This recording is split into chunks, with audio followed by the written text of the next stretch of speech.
Divine Grace, Srila A.C. Bhaktivedanta Swami Prabhupada ki Jai. Iskcon BBT founder Acharya Srila Prabhupada ki Jai. Jai Om Vishnupad Paramahansa Parivika Acharya Astotartha Sri Srimad Divine Grace, Srila Bhakti Siddhanta Saraswati Thakur ki Jai. Ananta Korti Vaishnavindi ki Jai. Namacharya Srila Haridas Thakur ki Jai. Grantharaj Srimad Bhagavatam ki Jai. Samaveta Bhaktivinoda ki Jai. All glories to the assembled devotees. All glories to the assembled devotees. All glories to the assembled devotees. All glory to Shri Guru and Gauranga. Narayanam Namaskritya Naranchaiva Narottamam Devim Saraswatim Vyasam Tato Jagdiri. Before reciting the Srimad Bhagavatam, which is our very means of conquest, we should offer our respectful obeisances unto Lord Narayan, the Supreme Personality of Godhead, unto Narayan Rishi, the supermost human being, unto Mother Saraswati, the goddess of learning, unto Srila Vyasadeva, the author, and unto Srila Prabhupada, the translator, commentator, and our spiritual master. Nashta Prayesha Bhadreshu Nityam Bhagavata Sevaya Bhagavad Uttama Shloke Bhakti Bhavati Naishtaki. By regular attendance in classes on Srimad Bhagavatam and by rendering devotional service to the pure devotee, all that is inauspicious within the heart is destroyed almost to nil, and loving devotion to the Supreme Lord, who is glorified in transcendental songs, is established as an irrevocable fact. Om Namo Bhagavate Vasudevaya. Om Namo Bhagavate Vasudevaya. Om Namo Bhagavate Vasudevaya. Om Namo Bhagavate Vasudevaya. Om Namo Bhagavate Vasudevaya. Om Namo Bhagavate Vasudevaya. On this 15th day of October 2017 in Phoenix, Arizona, we're reading from Srimad Bhagavatam translation and commentary by His Divine Grace, A.C. Bhaktivedanta Swami Prabhupada. We are in Canto 3, Chapter 5, Vidura's Talks with Maitreya, verse number 50. Tvang naksuranam masisan vayanam. Tvang naksuranam masisan vayanam. Tvang naksuranam masisan vayanam. Kutastadyak Purushak Puranaha. Kutastadyak Purushak Puranaha. I'm sorry. Tadyak Purushak Purana. From Deva Shakyam Gunkarma Yornal. From Deva Shakyam Gunakarma Yornal. Ritas Vajayam Kavamadadheja. Ritas Vajayam Kavimadadheja.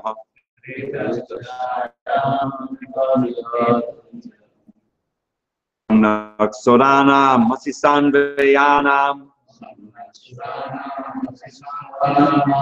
Kutasta Adyak Purushak Purana. From Deva Shakyam Gunakarma Yornal. Ritas Vajayam Kavamadadheja. Chant. Suranam Vasisma Asisan Vayanam. From Naksoranam Masisan Vayanam. Kutastadya Purusha. Kutasta Adyak Purushak Purana. Vandeva Shakyam Gunakarma Yonam. Vandeva Shakyam Gunakarma Yonam. Itastvajam Kavimadheja. Ritas Vajayam Kavamadadheja.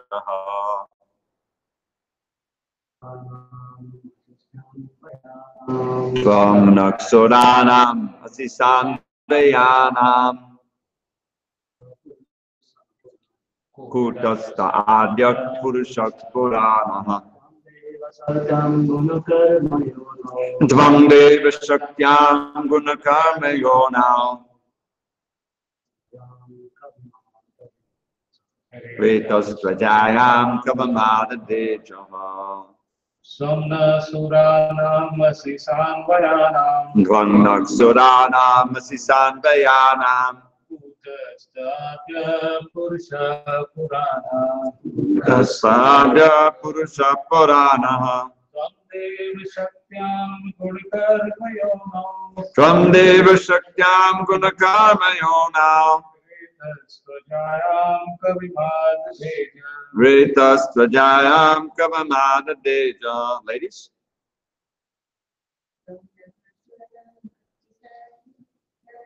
Tvang Naksoranam Masisan Vayanam. Kutasta Adya Purusha Purana.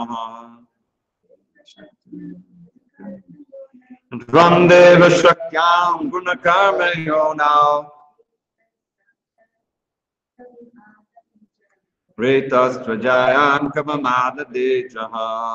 From your lordship, Naha of us, Suranam of the demigods, Asi you are, Sa'anvayanam with different gradations, Kutastaha one who is unchanged, Adyaha without any superior, Purushaha the founder person, Puranaha the oldest who has no other founder, from you, Deva, O Lord, Shakyam unto the energy, Gunakarma Yornal unto the cause of the material modes and activities, Retaha semen of birth, two indeed, Ajaya for begetting, Kavim the total living entities, Adadhe initiated, Ajaha one who is unborn. Translation. The demigods are praying to Krishna. You are the original personal founder of all the demigods and the orders of different gradations. Yet you are the oldest and are unchanged. O Lord, you have no source or superior. You have impregnated the external energy with the semen of the total living entities, yet you are unborn. Please repeat. You are the original personal founder You are the original personal founder. of all the demigods and the orders of different gradations. All the demigods. Yet you are the oldest and are unchanged. Yes, you are the oldest. O Lord, you have no source or superior. You have no source or superior. You have impregnated the external energy You have impregnated the external energy. with the semen of the total living entities, The semen of the living entities. yet you are unborn. Yet you are unborn. Purport. The Lord, the original person, is the father of all other living entities, beginning from Brahma, the personality from whom all other living entities in different gradations of species are generated. Yet the Supreme Father has no other father. Every one of the living entities of all grades up to Brahma, the original creature of the universe, is begotten by a father. But he, the Lord, has no father. When the Lord descends on the material plane, selfless mercy, he accepts one of his great devotees as his father to keep pace with the rules of the material world. He is Lord, he is always independent. He become his father.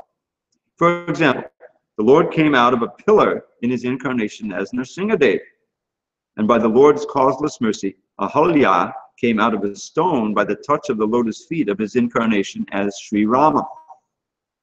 He is also the companion of every living entity as the Supersoul, but he is unchanged.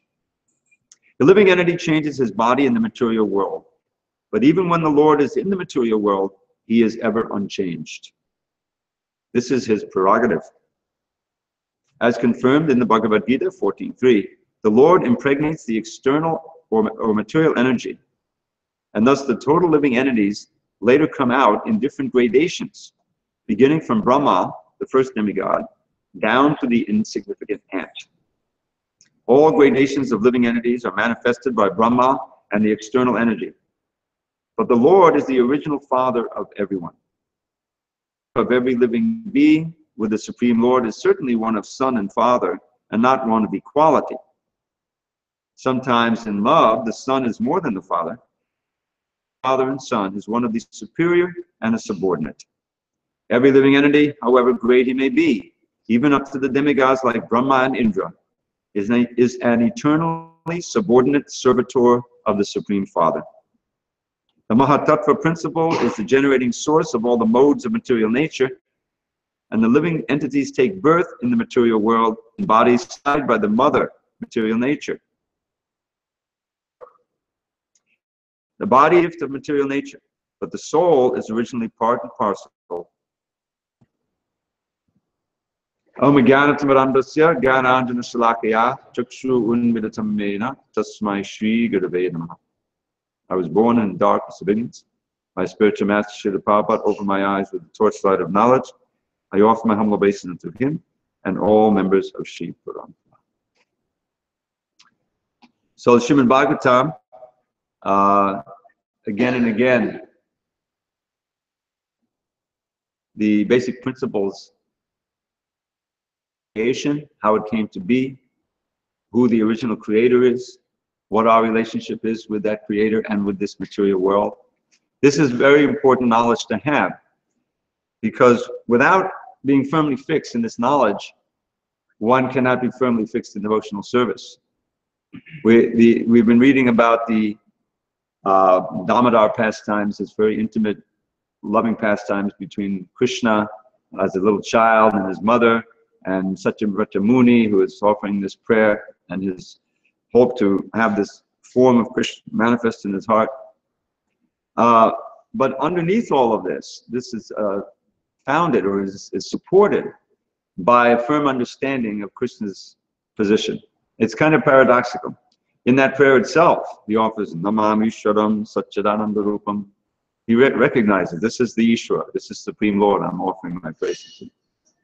But then he recalls this amazing pastime where he covers all of that magnificence so that he can evoke this intimate maternal love from his mother.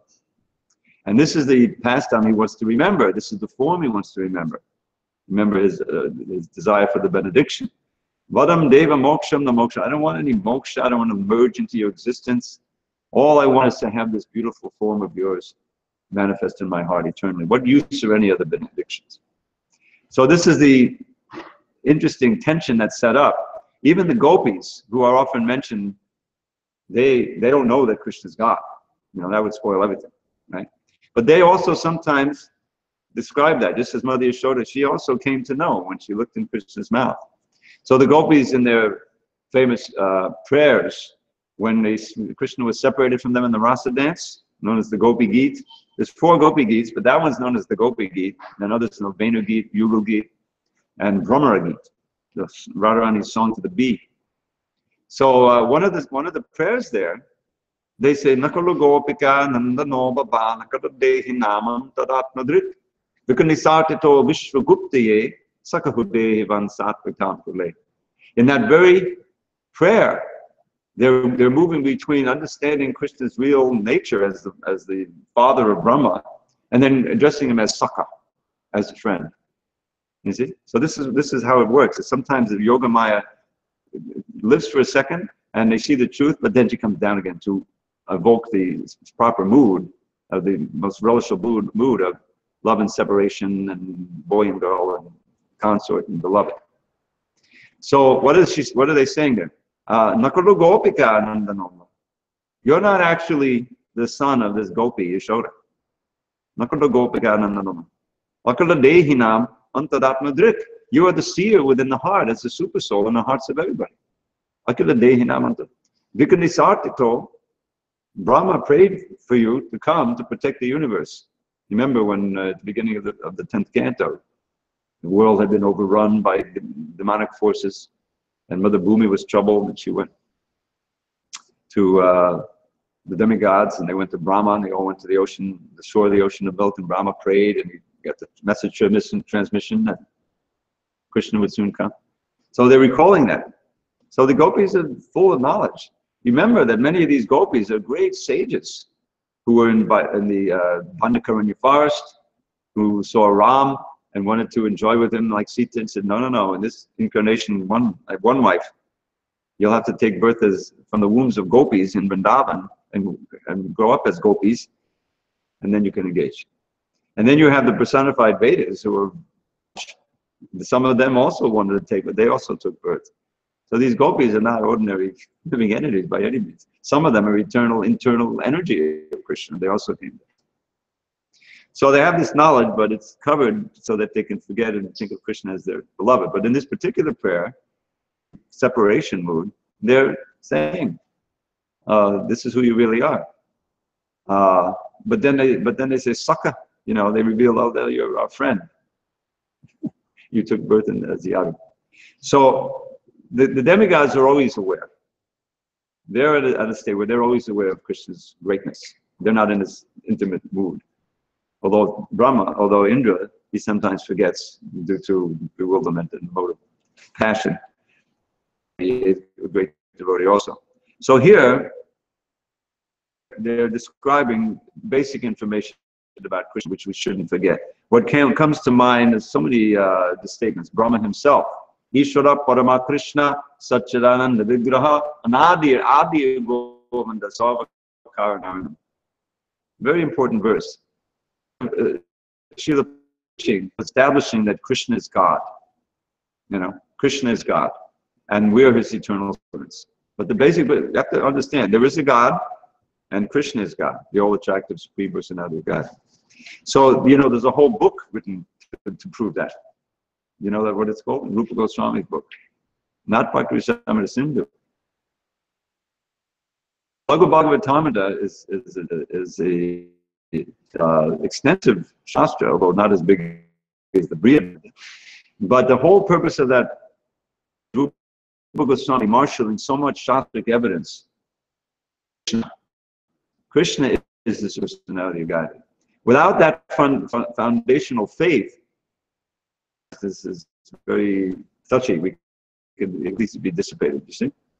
Krishna is the Supreme Personality of Godhead, and I am it was part and parcel. And my constant position is to serve him. That's the foundation of your faith. You can practice devotional service. Then you're out the door. You understand? As soon as you don't have that conviction. So Prabhupada, so many times he's quoting Bhagavad Gita, Bhagavatam again and again. On these books as our pramana. Pramana means the source of prameya, evidence of what we believe, of the deepest things we believe in order to lead our lives. This is a key thing. People outside, they don't accept the Shastra. All the things that we revere. They have other pramanas. Mostly their own mind, the internet, which is a vast conglomeration of things. Tons of illusion and a little bit of Krishna consciousness is there. You can find it if you look. The beta-based books are all there. Because they're in the modes of nature. And they want to accept something as evidence that will further their enterprise to enjoy this material world. This is called andaya tandaya rupaniyamana, the blind leading blind. So Bhagavatam is presenting again and again the truth of Krishna's divinity. And as Prabhupada often explained, especially in the first canto, I'm working on that again and again, he emphasizes, you must read the first 9 cantos, don't just jump to the 10th canto. He was very experienced there in India, not so much here, but there. These Bhagavat Saptahas, 7-day readings of the Bhagavatam. Parikat's 7-day hearing. But Parikat, he heard 7 days, 24 hours a day. He didn't eat anything, sleep drink anything, or sleep at all. He was completely fixed, and he heard the entire Bhagavatam. So, but here, 7 days means, we come after breakfast, we have a break for lunch, and then dinner, and there's sleep all day. They have to, all the night. So they're not hearing 24 hours, and so the time is that it skips to the dance. Not even the 10th canto, but the rasa dance. Where are they? But people don't have the base to understand, nor do the speakers have the basis to understand. It's all just a entertainment, and we think that this is to elevate us, but it doesn't. So this passage is part of the understanding of who Krishna really is. Person, founder of all the dance. So that's explained. What is this verse? We should know these 4 verses of the Chatashloki Bhagavatam. Nanyat sadasatparam prashcharaham miritacha chishetasosvaham. Declaring to Brahma, before there's even a creation, Chatashloki Bhagavatam, the essence of the Bhagavatam in 4 verses, which Brahma did expand, and then taught to Narada, Narada came to Vyasa, Vyasa taught to Shukadeva, has come down to us, expanded and elaborated. But the essence is there. So the first words of the first verse, spoken by Krishna, before there was anything manifest, Sarasat means cause and effect, cause and effect. I was there. I existed before any manifestation. These are external energies are there. The internal world is over there. But the external world is manifest and unmanifest, manifest, unmanifest. Even when it's unmanifest, the material energy is there, conserved within the body of Krishna. So it never becomes destroyed, but it's sometimes invisible. So here, before there was anything manifest, I sit in the spiritual world. It's manifest. It is I only who still exists, because it's just my energy, and I'm different from the energy. And after the whole thing is wound up, I will continue to exist. Declaring here, I am that supreme Brahman that you're meant to investigate or inquire after in the first verse of the Vedanta Sutra. The Srimad Bhagavatam is the natural commentary on the Vedanta Sutra by the same author, by Vyasadeva, who wrote the Vedanta Sutra also. So that question is answered right away. Who is God? God is the one from whom everything emanates, who maintains everything and destroys everything. So Krishna just declares that in the very first verse. So that's what they're saying. You're the original founder of all the demigods and the orders of different gradations. Now, how does everything manifest? It's detailed description. how Krishna expands in the spirit into the first expansion, Balaram, right? And then Balaram expands into the Sankirtan, and then there's this Chaturvyuha, and then there's a second Sankirtan, and then from that second Sankirtan comes Mahavishnu, Karanodakashayi Vishnu. Within the spiritual world, a little cloud forms in the corner. They calls it the Mahatattva, and the Mahavishnu is lying in this causal ocean, and he's described here in the purport how he impregnated all of the living entities who are conditioned. What happens when the annihilation takes place? They eventually merge into the body of Mahavishnu. They have all the karma there, everything is there, the mind is there, but it's all suspended animation. They're unconscious for billions of years until the next creation. So that through his glance, he's in Yoga Nidra, when he wakes up through the glance, he's impregnating all of these living entities into the universes that are emanating from his body, from the pores of his body. It's described like that. And in each universe, he further expands as Garbhodakashayi Vishnu. Now all of this is Udaka. Karanodakashayi Vishnu, Garbhodakashayi Vishnu, Chirodakashayi. What is the Udaka? Udaka means ocean. So you got the causal ocean with Mahavishnu. You have the Garbha ocean with in each universe that's emanated from the perspiration of Garbhodakashayi Vishnu. And then within each universe is a planet, like the pole star, where there's an ocean of milk and is resting Chirodakashayi Vishnu. Shishi Radha Ramarahi Ki Jai, Shishi Gornatai Hari Ki Jai, and Shishi Nasti Gopal Ki Jai. So, the living entities need bodies in order to resume their karmic activities. So the creation takes place, but Brahma has the big headache of trying to populate the universe so that the living entities can gradually take up their program again. So you read about that in the Bhagavatam also. Brahma's creative, and it's not smooth going at first.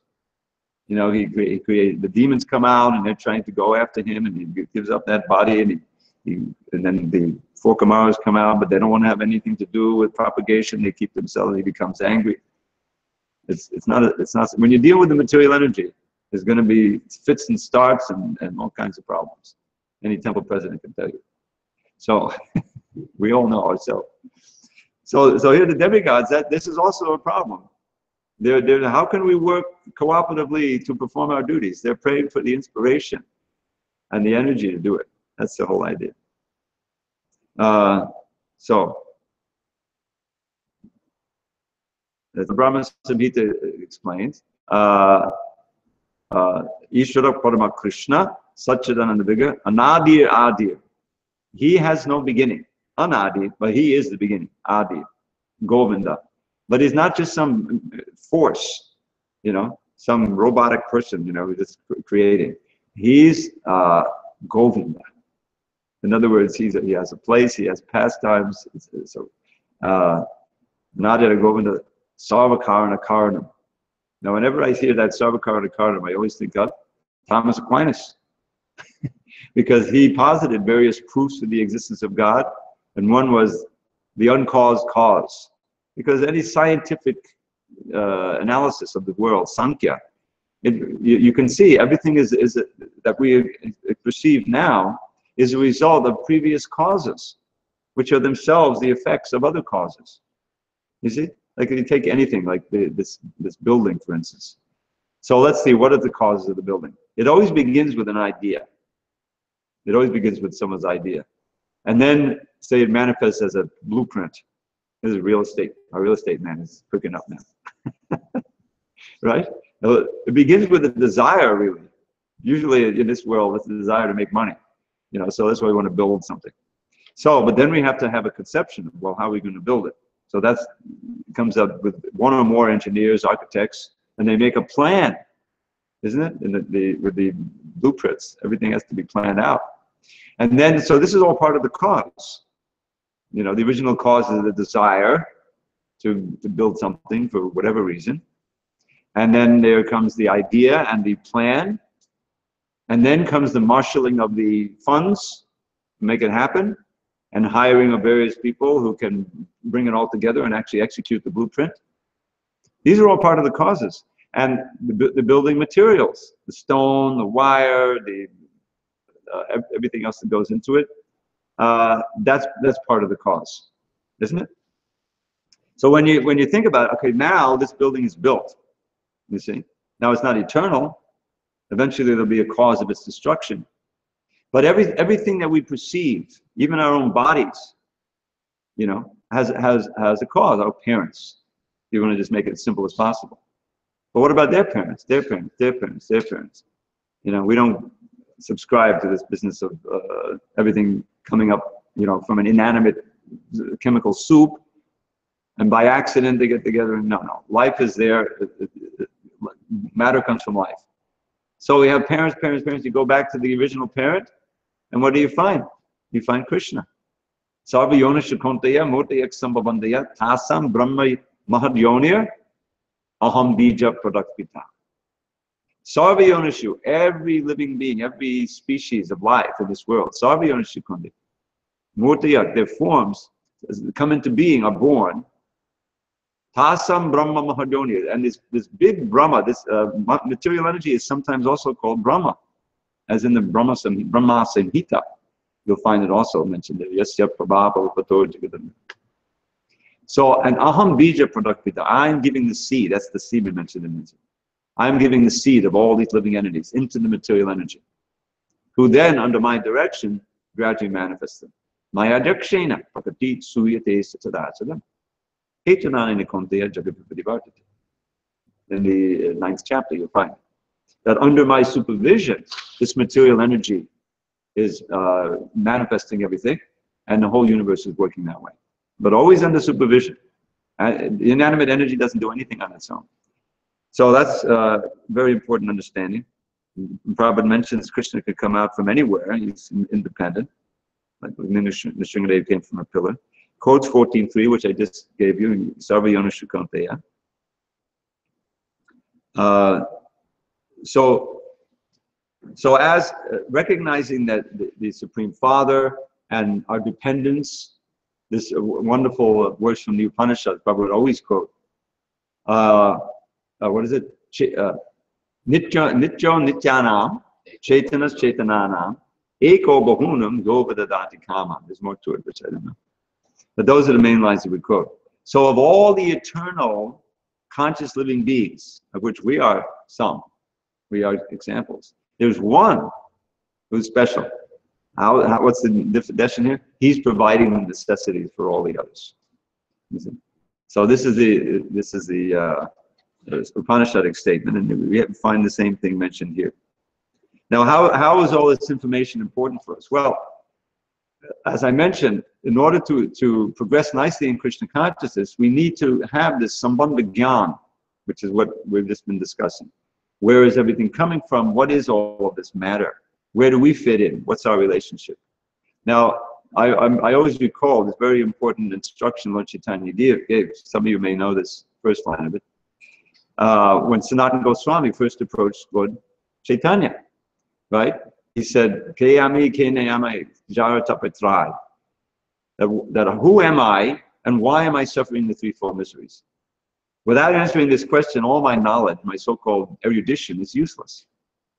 So this is a question that one asks when he's really looking for the ultimate solution to the problems of life. Not some temporary mitigation, because that's what material life is all about. Trying to minimize somehow the miseries and trying to maximize the pleasures. But those very pleasures are causing you miseries, so you don't realize. And it's a hopeless endeavor. Life after life after life, all the species. As I was chanting some rounds at the home I'm staying in today, I'm sitting, the beautiful floor, something like this, and there's this little, I don't think it was an ant, some kind of little bug was crawling, And this bug, because it's a very wide floor, absolutely. I said, this floor is like a huge desert for this pure bug. There's nothing there to eat, there's no other bugs. It's just this white floor that's trying to get across, So I didn't want to hurt the bug, so I'm just pushing my finger to block him to try to guide him, off the floor. So I'm thinking, this is a living entity, just like I am. There's no difference ultimately in me. You know, I'm a human being, but here's this little bug. And what's the content of the you know, it's very, very rudimentary consciousness, right? Basically, where is something to eat? How can I survive? You know, how can I get to safety? Oh, there's a female bug. You know, very rudimentary, right? But the same motive is there. Is somehow, you know, to escape from the dangers and the you know, the fatal, you know, a million different things could kill that bug. Somehow to mitigate that, they have some strategy, both basically to run slow, you know. And then there's the pleasures, which is mostly eating, you know, finding something to eat, and then, you know. So that's rudimentary. But as you go up the species, that's basically what's going on. You know, maximizing the pleasure and minimizing the pain. Now, in the Navi Yogendras, when they are teaching Maharaj Nimi, this question comes up. You know, what is the ultimate goal of life, and how can I achieve it? You know, what's the ultimate shrey? So I'm forgetting the Sanskrit now, but there's a verse some of you may know. This is one of the verses probably always quote about the need for accepting a spiritual master, a guru. Tasmat gurum papadeta jigyashu shrey uttamam shabde padeta nishnatam brahmanubhishamashri. This is a very important verse. So when I was, you know, as you probably can tell, I'm really into shlokas. So this is when I said, well, this is a verse begins with the word tasmat, therefore. So I wonder what comes before it, because that's the end of an argument. You know what I'm saying? Now I memorized the first, but it's leaving me right now. But the gist is this: he says, in every species of life, one should understand. He's really talking about human beings, but it's true for everyone. But there's this effort to increase the happiness and decrease the suffering. That's a given. But one should understand that it always becomes the opposite. Your happiness comes down to zilch, and your unhappiness is increased. That's just the way material life is working. If nothing else, time just sucks out your ability to enjoy everything, and death threatens, and that's the worst pain you can imagine. So there's no real standing or basis for any substantial happiness here, which must include eternity, because the temporality of it, or the temporariness of it, is part of the misery.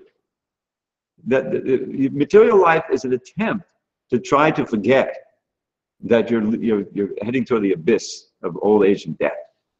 That's really what it is. All of these sense gratifications and these entertainments and these delusions, even the relationships we form, they are simply helping you to forget the real nature of it, which is it's a big holocaust.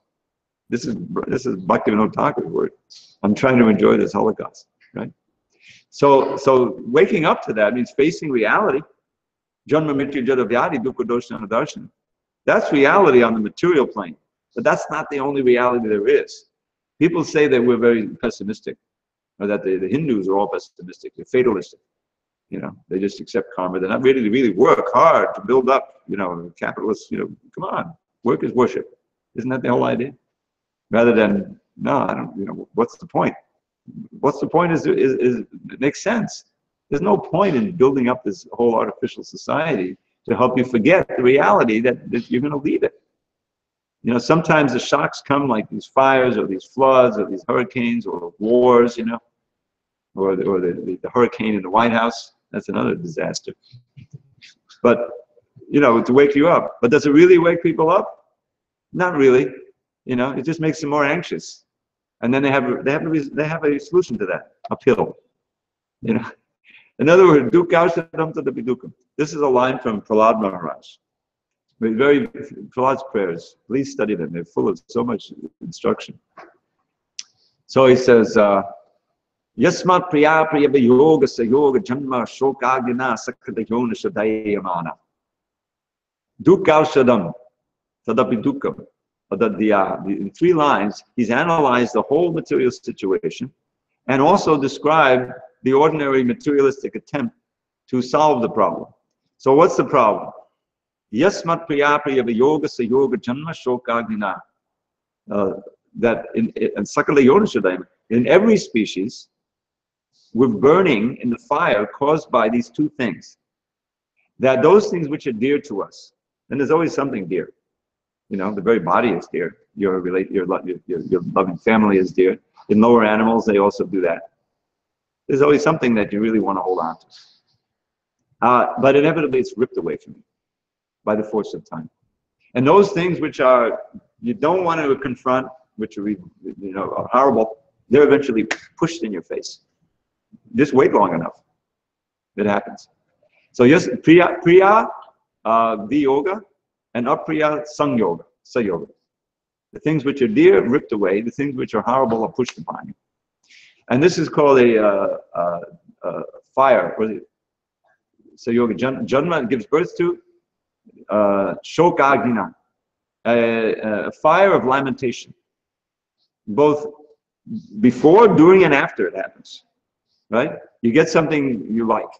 Right? Now, I've often thought, this to be bring it down on a personal level. I live on this thing, the iPad. I got libraries. You could fill up this room with the books that I have on here. And so many pictures. I've got pictures on here. Now it's not the only place I have them, but I see them most here. Of my I got about 5 pictures of myself with Prabhupada. I don't know how that happened, but it's rare. But there it is. I got pictures from 1973. I'm standing on the street, and all kinds of all of the best art of Krishna Lila. In other words, it's very dear to me. I really do rely on this all the time. You can see So, but that thing's worth at least $300-400. It's a temptation. Someone could easily steal it. Well, how would I feel? Oh my God. I feel really bad. Of course, I got it backed up and everything, but it would be a real blow. It's just an inanimate thing, metal, and but it has, because I have established a relation with it. It's Krishna conscious. So now I'm in anxiety. I may lose it, right? That's part of the shokagni. And then if it really gets stolen, or you get a car crash. You've driven this 100 times before. Some idiot is texting, and suddenly you get a car crash. Maybe you're not injured. Maybe you are. That's another car that crashes. But even without that, suddenly this car was paid off. Do I have enough insurance? This is material life. This is material life in this modern age. So that's shokagna. So now we try to mitigate the miseries. These are called dukkha-aushadam. Can you tell what that means? What is dukkha-aushadam? You know what an aushadhi is? It's a remedy, often an herbal remedy, and a remedy for the dukkha. So many things, right? Just to mitigate the anxiety, insurance, multi-trillion-dollar industry, based on one thing: fear, right? And the advertisement, they try to make you afraid. They'll have a idyllic family life, a young boy, young child, and there's soft focus. There's the family. What would happen if you died suddenly? What would happen to your child? Oh, I got to buy the life insurance. You see? And of course, the health insurance. Everyone knows that debacle that's going on right now, right? You got to have that. Car insurance, fire insurance, health insurance, unlimited insurance, all based on fear. Something may happen. Something may get stolen, broken. So, but it causes more misery. Dukkha-aushadam tadavidukkam. The aushadhi itself is the source of more misery. Just look at where does the global warming comes from? It comes from an artificial society built on all of this fossil fuels. Well, why do we need the fossil fuels? For the cars, for the electricity, for a million and other, all the plastic. That's coming from petroleum. So what a boon. Now we can store so much food with the plastic. Everything is plastic. What would we do without plastic? But in order to get that, you've got to refine the oil and the pollution. In other words, there's a downside. There's always a downside for all the conveniences. So this is called dukkha-aushadam tadavidukkam. The remedies for the difficulty, misery, cause more misery. And the whole thing, he analyzes the source of the whole problem in like 4 syllables. Atadhyaham. I am identifying myself as something I'm not. Basically, this material body. That's why Prabhupada hammered down on that so much. Beginning of Bhagavad Gita. Dehinosmin, there's a dehina. There's a soul in the body. You're not the body. You're eternal. And your interests should be directed toward the welfare of that soul. And just keep the body and soul together. You know, yes, we need this body to perform devotional service. But don't exaggerate your life here. Minimal, live as simply as possible. And direct your energy toward the benefits of the soul. The whole perspective changes. You see. And so that's why Lord Chaitanya's answer to Sanatana Goswami's question is classic, essential. Jivera Swarupoi Krishnera Nityadas. But we need to know the second line also. Krishnera Tatasta Shakti Veda Ved Prakash. This is also part of the constitutional position of the soul. Our basic position, our Sarup, is we're eternal servants of Krishna. Now, we're not living in that Sarup now. That's why we're in trouble in this material world. So bhakti means to organize your life in such a way, under the guidance of Shastra, the guidance of Guru, guidance of Sadhu, you see, who've gone before, who are enlightened, so that we can gradually come to that Sarup and we're actually living it as servants of Krishna with these very senses, Rishikena, Rishikesha Sevan. But the rest of it is also important to understand that we are Krishna's energy. We're the Tatastha Shakti, the marginal energy of Krishna. And that's what, because of that position, we are prone to be influenced by the external energy. If we look toward the internal energy, we never look away, we're Nityasiddha, we're there. We're controlled by the internal energy, which means we're experiencing Gladani Shakti at every moment, and we never leave. You know, this is our eternal Satchidananda life. But if somehow or other we turn away from Krishna, we get influenced and controlled by the external energy, then we experience what we are experiencing now. And then Veda Veda Prakash, we or anything else is actually never separated from Krishna. Simultaneously one with and different from the Lord. This is Lord Chaitanya's great reconciliation of all the different philosophical lines of thought and argument. So these things we need to know. They need to be foundations of our activity and our faith. And Bhagavatam will provide that. And here you see this dramatic prayers of the demigod before the creation, really. And so much on the lotus feet. Remember the beautiful verse about the lotus feet. And now they're actually describing the creation and praying to Krishna that we can fulfill our roles properly and help you manifest this world. Thank you very much. Any questions, comments? We have 5 minutes. Thank you so much, Prabhu. It was one of my most beautiful lecture where you summarize the whole Krishna consciousness. Hare Krishna. Yeah, you talk about the 4 verses. Chatushloki Bhagavatam. Yeah, 4 verses that Krishna is saying to Brahma. So those verses are from Brahma Samhita? No, those verses from Bhagavatam. The second canto, 9th chapter, text 33 through 36. Yeah. And he's saying the second verse, anything you see that seems to be separate from me, know that to just be illusion. It's like a dream world. We really create, because of our material desires, we try to see the whole world as separate from Krishna. And that keeps us bound, coming back again and again, this illusion. I'll share this with you. There's one verse in the Bhagavatam that's written 5 times. 5 times. Which is amazing. When a verse is repeated, you know that it's important. The one that's 2 times with a little variation is Tuliyama Lavenape Naswagam Napadaparam Bhagavat Sangi Sangisar Martinam Kimatashasha. This is the importance of Sangha, of Sadhu Sangha with Bhagavat Sangis, those who are already associated with Krishna. In other words, the pure devotees. They're the great Mahabhagavats. So Bhagavat Sangi Sangasya, association with those who are already associated with Krishna, the pure devotees. What does he say? In moments, Lava, Tuliyama is not equal to, in other words, is greater than Naswargam and Napunarbhavam. The Swarga is going to heaven, and Napunarbhavam means liberation. What to speak of any benediction that could be destroyed by time in Marcha Loka. You know what I'm saying? So he's glorifying the association of Krishna, of great devotees, which is central to our philosophy, that without that, there's no hope. The sadhu sangha, sarva shastri koi, all the shastras could declare, beginning with Bhagavatam, that even a moment's association with a real sadhu, who I described, I'm reading the Sadhu Sangashtaka in the Kapila Dev's teachings, is a pure devotee who is tolerant and merciful like that. So, but this verse is 5 times, 4 times, and then 5 with a little variation, but it means the same thing. So here's the verse. I'll give you a reference later if you want to learn it. It's very important. Arte yivignyamanepi samsati nadavattate jayado vishayanasya swapne natagamoyata.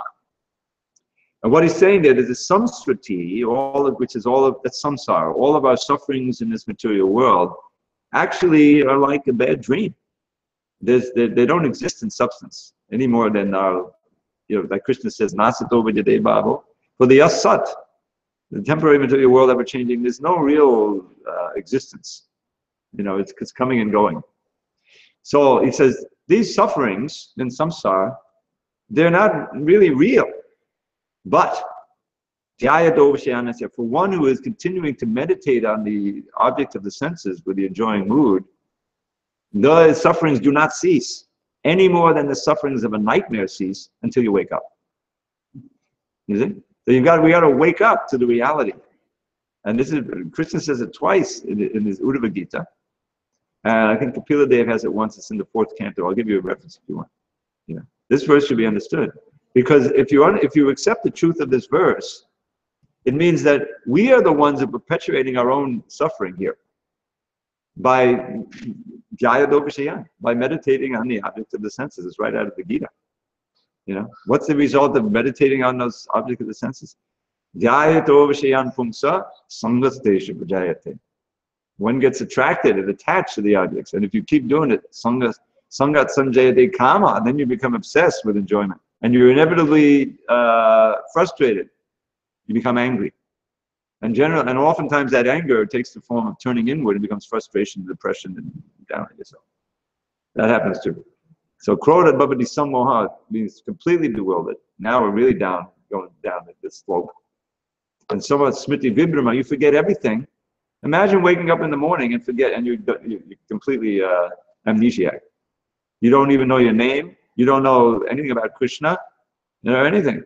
This is what happens every time we take birth. We completely forget everything, you see? So, smriti vibhrama, that's not good when your memory is destroyed. And when the memory is destroyed, the intelligence is destroyed, and then you're finished. So the solution is, don't meditate on the object of the senses for enjoyment. Don't begin the process. Meditate on Krishna. That's the whole choice. So the next verse actually gives a solution. Ragadvesha vimuktaistu vishayanindriyais charan atmavashe vidhe atma prasadam adhigacchati. Everybody wants prasadam. This prasadam is the grace of the Lord. So he says, atmavashe vidhe atma, for one who is controlling himself by practicing the regulative principles of freedom. In other words, accepting the principles of vaidhi bhakti. And then surrender, accepting what's favorable, rejecting what's unfavorable. This is the only hope. Because what's favorable is to chant Hare Krishna. Immediately turn your attention to Krishna, who will attract you. Yes, we should dhyato Krishna. We should meditate on Krishna as much as possible. And we won't get sangha, we won't get attached to the objects of the senses. And that's what this verse says. Ragadvesha vimuktaistu vishayanidriyaistaran. Even when the senses are moving amongst their objects, there's no raga, no dvesha. For one who is meditating on Krishna through the process of devotional service. And then in that state, prasadam adhigacchati, one can get the grace of Krishna. Next verse, prasade savadukkanam hanano subhajayate. That mercy of Krishna destroys all your suffering in this world. Remember, that's one of our basic principles of being in the material world, minimizing the suffering and increasing the pleasure. That comes from Krishna consciousness, not from material activity. So Gita goes on like that. But this verse says you're going to suffer as long as you try to enjoy this world. Just like the nightmare. It can be real as anything. You're sweating, you're breathing hard, your heart is beating, right? Then somebody wakes you up. Wake up, it's just a dream. Oh, So when we wake up from this nightmare, we'll say, oh, okay, now I'm back in Goloka Vrindavan. Any other questions? Yes. Actually, many questions. One question. All the time they are saying part and parcel. How we can understand what types of part and parcel? Okay. Prabhupada, that Prabhupada's language is English. He would use this word part and parcel, basically to mean just part. In other words, Mamai Vanksha Jivaloka, you know this verse. These living entities here are all my anksha. That's the part and parcel. That's where the part and parcel comes, word anksha. Now, the analogy Prabhupada would always give two analogies. One is the sun and the sunshine, the ray of sunshine, particle of sunshine, and the drop of water in the ocean, you see? So, or the hand, more functionally, the hand of the body. You know? The body is made of various parts, various limbs, right? And each of those limbs has a function to perform, body for the self, say. The hand is we don't think twice, right? It's an instrument of our will. If I want to pick up this iPad, then I don't think twice about it. So many things happen. I, the soul and the body, had this desire. It was understood by the super soul, who then is ordering the different demigods to make the muscles go and whatever else is going on in order to pick up that iPad. That's actually how it works. So, but my actual function. So, as we live our life, the body is made up of these parts, and the parts are prosper, if you will, when they perform their functions. There's this, there's one of these parables Prabhupada would talk about. The senses were envious of the stomach because they're working hard, getting money, going to the store, buying food, preparing, doing all this. And then the benefit is all in the stomach. Then he eats the there. The senses were saying, well, what is going on? We're doing all the work and the stomach is enjoying it. We're going on strike. You hear that? We're going on strike. They're going on strike, and they refuse to work for the stomach. But then they don't get nourished because everything is going to the center. They get weak, Or the other version of it is I saw the play put on by Pani Bhushan. You ever read Pani Bhushan? Anyway, he would do plays years gone by. One man play. The senses are on strike, or the senses are trying to enjoy separately. So he's down below the table, and there's a fruit bowl, and there's a banana there, and so the hand wants to enjoy the banana. So the hand reaches up, gets the banana, and he starts squishing it separately. But there's no enjoyment there. You can't enjoy separately. So this is the idea that we're meant to be the hands and the feet and the eyes of Krishna. We're meant to be part and parcel means that we function smoothly for the benefit of the whole. The little part of the machine, probably cut, it works. But if the part falls out, then that part becomes useless. Just like if my hand happens to get cut off by some tragedy, it's a hand in name only. You discard it. So similarly, we've cut ourselves off artificially from Krishna. Now, intrinsically, we can't be cut off. But we're artificially cut off because we're forgetting. And so instead of serving the whole as the part and parcel, we're trying to serve ourselves. It's unnatural with our senses and our mind and everything. And that's why we're always in trouble. We can never really get peace. That's the idea of part and parcel. Something that functions, is meant to function for the benefit of the whole, and by that functioning, it itself benefits. That's the whole meaning of part and parcel. You understand? Does that make sense? Okay. Same time as another person is trying to. One more question? I want to understand same thing. Yeah. I am a householder. And like Lord also householder. Yes, Krishna also, because he created everything. Yeah. Yes, even though I am spiritual or making. Okay. And some of our son and they are in the suffering, we feel something. So in other words, you're saying your children, if they go through some pain, you feel it. Yeah. Right. So that's the analogy, is it? So they are also pretty much good. Right. But at the same time, Krishna is Sachidananda. Right. Yes. Right. how can we understand? Well, Krishna is so powerful. You ever hear this word compartmentalizing? Compartmentalizing means that, yes, my child is ill in the hospital, but I can't let that completely overtake my mind. I still have to go to work. I have to also pay attention to my work. In the back of my mind, I know the child is there, but there's so many things I have to do. Now, Krishna is supreme. He can do that in spades. He can continue playing with the gopis and his friends in Goloka Vrindavan, carefree, but at the same time, he's also worried about us, and he expands. When Krishna comes to earth, he doesn't stop being in Goloka Vrindavan, right? He's there. And be concerned about us, and take all the trouble to come to the earth and speak the Bhagavad Gita and kill the demons and go through all the insults and everything, right? It's a hassle for him to come here. It's not, you know, but because out of, you say, parental concern. We're all his part and parcels, or that's kind of official. We're his children. Aham bija pradak pita. I'm the seed-giving father. So in the same way as you're concerned about your children, you want them to be well and whatever problem they have to be solved. Krishna is concerned about us. And so, you know, it's in some ways, it's what's called tough love. You know, sometimes the children are very rambunctious and they don't listen.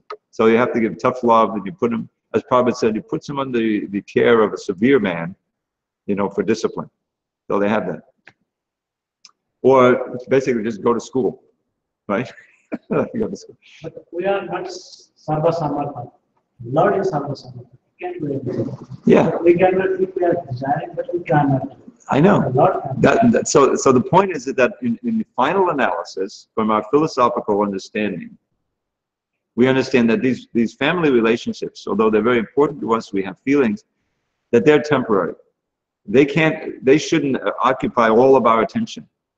And we should dovetail in the sense of, well, the best thing I can do for my children, my wife, whoever I'm, you know, responsible for, is to bring them as far as possible to Krishna consciousness. That's really, you know, and Rishabh says, that's the criterion of being a genuine parent. Or anyone who's responsible for anyone else has influence over it, to give them as much Krishna consciousness as possible. So at the same time as you see for the material welfare of your children, which is proper, you have to see for the spiritual welfare. And that ultimately that means that you regard your relationship with Krishna as paramount, and that they will hopefully one day see their relationship with Krishna as paramount. Because these other relationships are temporary, they last, you see. So yes, we're not Krishna. We can't do what Krishna does. But we can take the model. We can understand a lot about God from seeing ourselves. This is quoting Prabhupada, by contemplating our own life. You see. So just as we want to care for our children, Krishna wants to care for us. And what he does to do it, he comes, he gives us the knowledge. If we're incorrigible, you know, we stay here, then there's suffering. We have to learn that lesson, that there's no happiness here. So especially in this wonderful Kali Yuga, a separate, you know, special Kali Yuga where Lord Chaitanya's appeared. You know, he's made a special concession with the Kali Yuga. It's here, just chant Hare Krishna. You know, do what you want to do. You know, there's something called, what is it? Let me just chant a verse. It says, Ahirapukattalasi ki chakarab the bade, but you get to bring sangeet the bade, but it's at the priest. Singing, dancing, playing musical instruments. These are very important weapons of mind. When they're under the modes of nature, think about it, all this popular music and going to the raves and the soul singing, or hearing musical instruments. So Lord Chaitanya, he said, let's take that and turn it into kirtan, sankirtan, singing, dancing, playing music, but chanting Hare Krishna. You see, so this is the great gift of this age, that the special, you know, potency of sankirtan. Here we are sitting in, and by using our intelligence properly and taking part in the process, even though there's some austerity, and gradually coming to the point where we can see, we can understand in our heart the truth of these teachings, and that we're experiencing and we're understanding, yes, how Krishna, he's put us in this material world for our benefit, to cure us, to instruct us. And there's so much suffering here, but he's also given us so much facility for our deliverance. You know, Srila Prabhupada is the greatest agent of his mercy, compassion, all over the world. So the motto is we should take advantage of the opportunity we have. The amount of time we have in this body, aware of these truths, we should act on them in such a way that we'll be moving forward. And even if we don't get home back to God in this lifetime, we'll next lifetime, wherever we are, whatever planet we're on, we'll be able to pick it up again and go back. So this is a fortunate few. It's like the human form of life is like so rare. There's 400,000 species or varieties, but the number of human beings on this planet is minuscule compared to all the other living entities. Think about them, the other species. And among those, how many are really interested in these questions? A very infinitesimal amount compared to the 7 billion so-called human beings on the planet. If there's a million who are actually seriously, you know, and have the opportunity to practice it perfectly, I'd be surprised if there's that many. So it's like winning the lottery. You know, you got the lottery ticket, and what's the next step? Cash it in. So we're very fortunate human beings. We've come in touch with this philosophy. We know Prabhupada. We're chanting Hare Krishna. So let's continue to, you know, cash in the whole ticket and actually try to go back to God. Hare Krishna. Oh God, I went over time. I'm sorry. All glories to Srila Prabhupada. Hare Krishna. All right. We got to end with something sweet. It's a lot of chutney we had. It wasn't sweet enough. So how about Smitaduchi Makadandam Syandivaktarabindam San Vishandam Mukunda Viduchata Pashupali Neta Saram Garangam Namadiyat Dage Sangamangi Karotu. From the lotus of your face, you can see the deity. From the lotus of your face, dear Lord, trickles forth the luscious nectar of the beauty of your smile. Your exalted devotees, great swans, seek the fragrance of that lotus, which says there their hearts beguile. Your beloved Gopi's eyes, mad bees, taste the most exquisite pleasure in that lotus of your face. Oh my dear Mukunda Dev, I pray, may the lake of my poor heart be by that lotus ever graced. He's praying that always remember the face of Krishna. Now you can take a Kaddishi breakfast as I continue my fast. I actually forgot that I was fasting.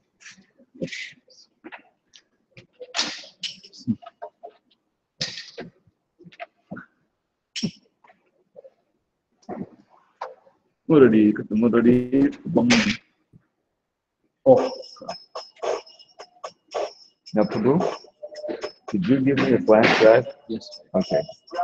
I haven't copied what was on there. I think we've had some movies that some verses, some. Yeah, just.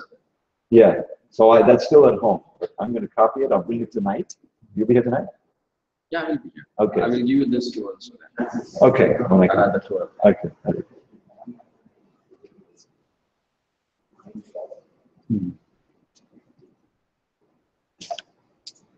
Vashapala Bala Padishan Bhushana Shashadesh Shitala Vidolana Vidavasana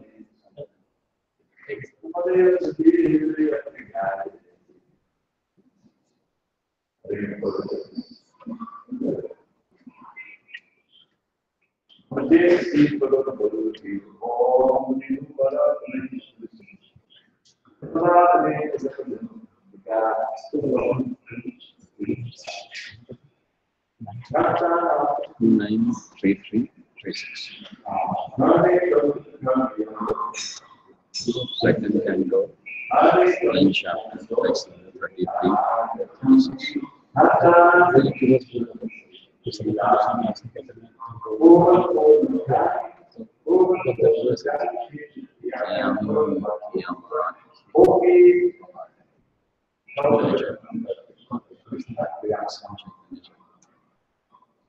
Stations.